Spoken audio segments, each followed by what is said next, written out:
While the U.S. State Department has flatly accused Russia of risking an escalation in the Syrian crisis, the Pentagon is taking a more cautious tone. Pentagon correspondent Chris Lawrence explains why. On Wednesday, Hillary Clinton doubled down, once again accusing Russia of sending attack helicopters to Syria. Obviously, we know, because they confirm, that they continue to deliver.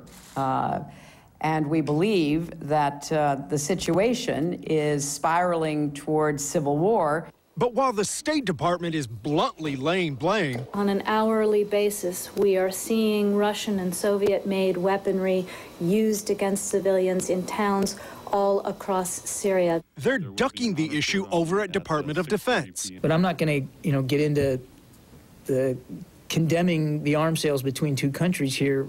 The reason for the split is as complicated as these squiggly lines. The Northern Distribution Network winds through a dozen countries and represents how most food, medicine, and non-lethal equipment gets to American troops in landlocked Afghanistan. Smack dab in the middle, Russia and former Soviet states. And Russia has been extraordinarily helpful, and we're grateful for the assistance that they've offered with respect to logistics routes in and out of northern Afghanistan. The Pentagon wasn't always so dependent on Russia. 90% of the traffic used to go through Pakistan.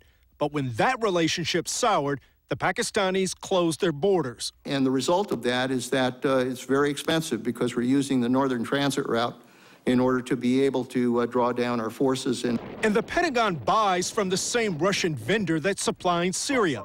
NATO buys Russian transport helicopters for Afghan forces. Hopefully, the U.S. government will speak with one voice on this issue. But retired Colonel Cedric Leighton admits the Pentagon cannot supply the war without this transportation network. And because of that, they believe that they have to tread very lightly with the Russians and keep their hands free enough so that they can keep the logistical supply line open to Afghanistan, and that kind of ties their hands.